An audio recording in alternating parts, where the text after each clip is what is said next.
Ladies and gentlemen, welcome to Punk Rock Review, home of a bunch of opinionated crap you don't care about, also the home of the feedback you provide that we don't care about, keeps us on an even playing field, and we like that. Real quick shout out to our sponsor. We don't have one, which is funny because this is the very first episode of Coffee Talk, and our sponsors would be getting ones of views. Hi, Mom. From everyone that watches this. So, of course, today we are going to be talking about Overwatch 2. We got our co-host Winston in the studio.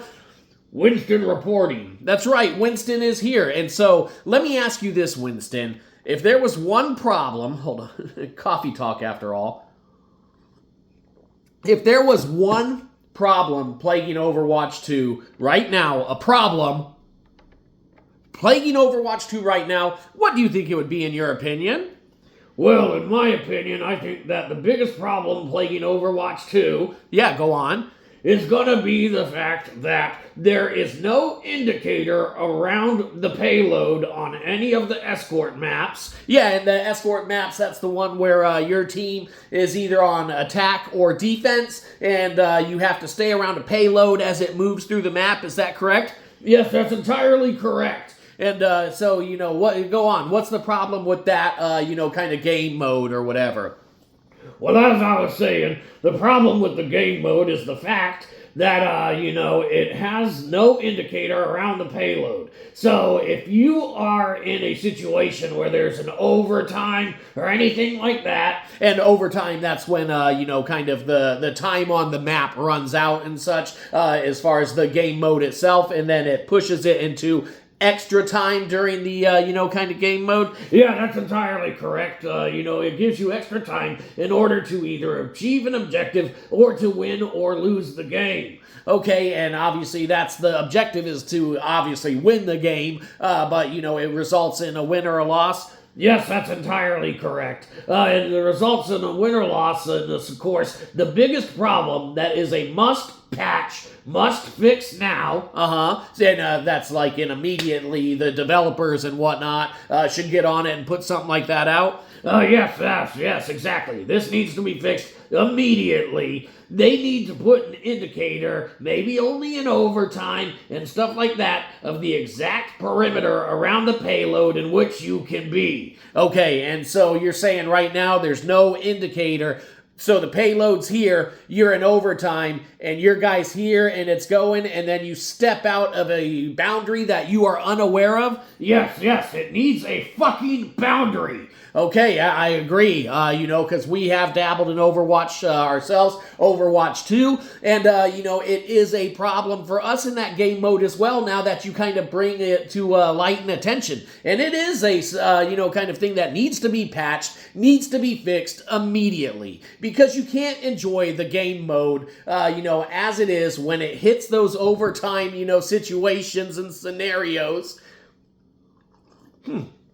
We get carried away ranting, this is a relaxed kind of thing, We get carried away ranting and such, but you have those situations and scenarios where you are totally in overtime, and your guy just steps a little bit out, and then all of a sudden the round's over and you lose. Or it happens to the other team on occasion as well, not saying that, it can't be in your favor or beneficial, but when you are protecting an area or trying to secure an area, you need to know where that area is. Yeah, exactly, and if it's in overtime, then you super need to know what area you need to be in if you are on attack, because you don't know how far out you can actually venture before it results or costs you a loss. Yeah, and I'm sure that there's got to be some kind of patch note or something that exists that actually tells you what the actual distance away from that objective or that payload is that you need to be in to drive overtime. I know that when it's, kind of the King of the Hill type, modes and such,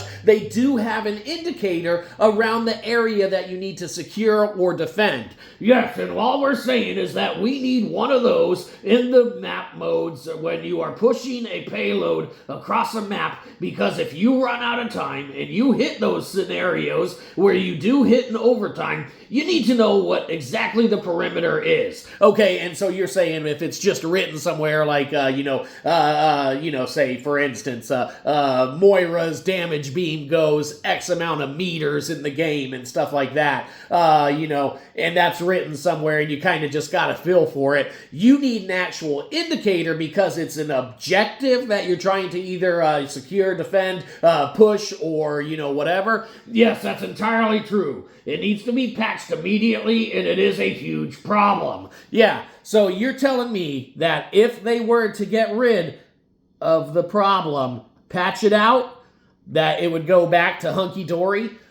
Yes, that's right. It would go back to hunky-dory entirely. Definitely something that is, needed, though, in order to secure the kind of, future longevity of that map mode and everything to make it more enjoyable. The more it goes on, the more situations people run into with it, it's definitely going to start taking its toll and pissing a lot of people off. Yeah, I can see that, especially people that play, competitive and things of that nature. They want that map mode, to kind of just go on and live because it's so fun, but you just need to know the circumstances around those, kind of inevitable outcomes where it hits in overtime and such, and you just need to know the parameters around what you're trying to do. Is that pretty much what we're trying to say? Yeah, that's exactly what we're trying to say. We just totally need to secure the parameters and everything around it. And then, from there, we'll be able to just kind of enjoy the mode as it is. I can't tell you how many times me personally, have lost a map mode, on that one, because I accidentally step out or my ass jumps too high because, let's be honest, that's kind of what I do. I jump around. Well, yeah, and then, not to get into your personal life and stuff like that, but people are actually very surprised at, your actual size in real life. Like, in the game, all of you guys, are on a grandiose scale and such, but you get you in real life, and then obviously look at the size of me compared to the size of you. Yes, well, that's, I have to fit into the video game, and that's what people don't understand when they hire us actors and such. I have to fit into the video game. How else am I going to squeeze into an Xbox or a PlayStation or a computer or even the Switch, and that's a tight fit. You get me and Reinhardt in there, on the same map mode, and, it's a tight fit already. Okay, so like all you guys pile in there. Yeah, we jump in when, people aren't looking and stuff. Go ahead, I'll let you handle me. You can hold me up and show me, to kind of your one's a viewer. Oh, okay, yeah, if you're sure, Winston. I don't want to manhandle you or anything. No, exactly. See, I'm very tiny and such, and so, it just kind of is what it is. They hired me. I enjoy what I do. I am an Overwatch professional. I was just, glad to be one of the faces of the game. Yeah, well, that's awesome, Winston, and we can't thank you enough for coming onto the show and kind of voicing, the concerns and opinions and such, especially what should be a concern, kind of player-base wide, is the fact that, this kind of basic fix and stuff hasn't been implemented or talked about or anything yet. Isn't that kind of weird? Well, yeah, I mean, us actual characters have been saying it for, pretty much years and stuff, since the mode came into existence. In fact, even I remember talking to the developers, probably before the game even came out. And I'm talking about the original Overwatch. And I said, hey, if we introduce and implement, this overtime system and stuff that we're talking about, and this was, still in development, of course. And we love getting these back development stories that probably did, or may not have happened. Yeah, well, anyhow, as we were talking about it and such, we were just like, hey, we need to focus on what exactly we're going to be defending or attacking. What area do we need to be in overtime? And so I remember talking to the developers about it, and they just kind of shoot me off, and they're like, oh, who is this? He's playing some character, Winston, and he doesn't know what he's talking about. He's just going to go, and we'll give him his little shield and his, booster jetpack to jump around the map. But he doesn't know what he's talking about as far as game modes. He's just a big dumb tank, and that's what they talk about us, all the time. And not only does it hurt our feelings, but it's just unprofessional in the workplace. Well, and we have heard, and we're not going to get into that because we're keeping it strictly Overwatch, but we have heard some of the, surroundings around Blizzard's work environment and stuff like that, some things may have happened in the past that, really kind of resulted in the company taking a really strong internal look at how they were running things and what was going on their watch. Is that correct?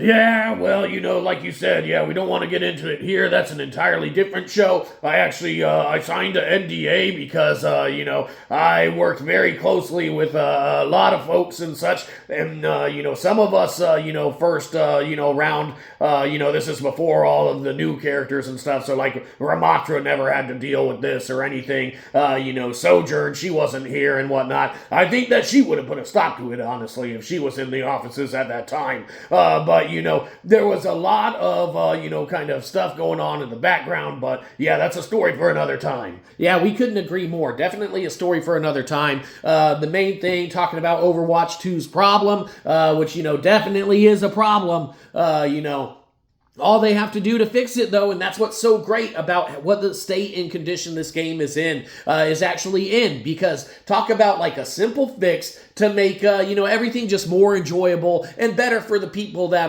partake in playing it and everything like that. Yeah, and don't forget for us, heroes as well. We definitely have to be able to, figure out what we're doing, where we're going as a, team and such. And of course, we let the player input, of course, like dictate and determine our moves and everything. But, us actors and stuff, sometimes we're talking during the match and, you can't hear it. Obviously, we're not mic'd up. We're out on the, field battling and such. But, we'll be talking like, oh, geez, what the fuck is my guy making me do now? Or who the hell is controlling me? Because this is just ridiculous. And then, I jump off the map all of a sudden. Well, we can't say, and Winston, we're sorry, that was probably us on more than one occasion. Holy shit, we've been dinking with Moira recently, and man, I'll be damned if we haven't zapped ourselves off the map a couple times. Once back to back, talk about people thinking we're throwing when really we're just not that good at the game. Yeah, well, that's how it goes. And, sometimes it's funny, stuff like that, and we understand practicing and getting to know, how us heroes move and interact and such. But, there's times where it's like, what the hell is this person doing, Yeah, absolutely. We've been on teams with those players. We know exactly who you're talking about. Like, people that are just sitting there kind of standing there looking at the action happen or watching the objective, tick down or tick up or whatever, people not paying attention and doing what, in theory, they should be doing to help their team achieve a victory in the game. Yeah, and that's one big thing about it. It's, all about teamwork and stuff like that. Torb, you're here. Oh my gosh, you are in for a treat. Winston, did you set this up? Well, yes, I did, actually. I was talking with Torb, just yesterday, saying I was going to be on the first episode of Coffee Talk, and he was like, oh, man, I really want to be on Coffee Talk as well. And, wow, Winston, thank you so much. Torbjorn, glad to meet you. Thank you for coming to the show. Torbjorn reporting here. Yes, I wanted to come to the show and such because I've been having a really tough time as well with the payload. You're telling me that you're having a tough time, Torbjorn, with the payload as well? Yes, tools in hand, I'm not able to keep track of where the fuck that payload perimeter is in overtime. Well, yeah, and Winston was telling me, that's right, I was, that, there was all sorts of problems going on as far as knowing where that objective ended or began. tools in hand. Yes, that's correct. That is entirely correct. And, talk about my turret. I'm not able to keep track of, where I need to be placing stuff and where I can't be placing stuff because I'm trying to figure out how the fuck close to an objective I am or am not. Wow, well, that's, definitely, thanks for coming on the first episode of Coffee Talk. We are definitely glad, Winston, you dog, you, you monkey, you have definitely gone above and beyond. Thank you so much for, just adding to everything that, Coffee Talk is, all about and everything. And so it's just so great of you guys to stop by. Thank you for bringing, this problem to light. Hopefully, if everything goes right and the developers take time to listen to not just the fans and the player base, but also if they take the time to actually sit down and listen to the heroes, tools in hand, that's right, they need to start fucking listening to us. Absolutely, Torbjorn. And, if we were the developers for it, and we worked at Blizzard and everything like that, then we would definitely be listening to the heroes and the people actually in the game that are, kind of living through it and such.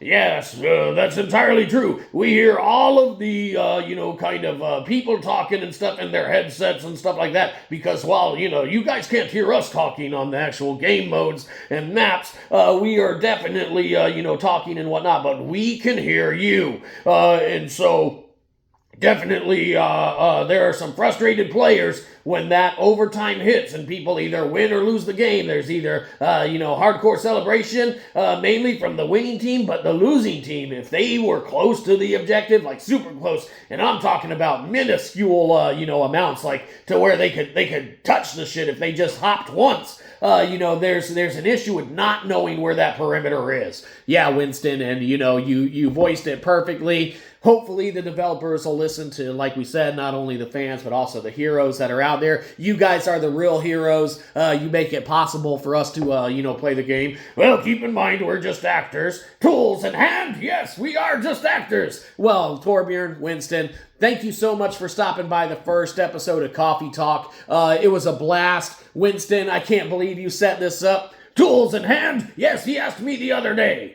Yeah, excellent. Yeah, thank you, Torbjorn. That's so insightful for you to point out how that happened. Yes, that's how it went down for sure. Me and Torbjorn are buddies. We like to hang out, after work and stuff like that. We got a lot in common. Well, that's awesome, man. And maybe we can have you both on another time. Winston, of course, you're the co-host for, this entire week and such, so we are actually very excited that you're with us. Oh, we're excited to be here. Couldn't have it any other way. Nothing like talking about some Overwatch 2, even though it's my work and it's my job. I love it, and that's what matters. Well, Winston, that is absolutely what matters. Ladies and gentlemen, thank you for coming by, hanging out for Coffee Talk. Hopefully your mug is as empty as ours. Tools in hand, I didn't get a fucking coffee. Well, Torbjorn, you came late.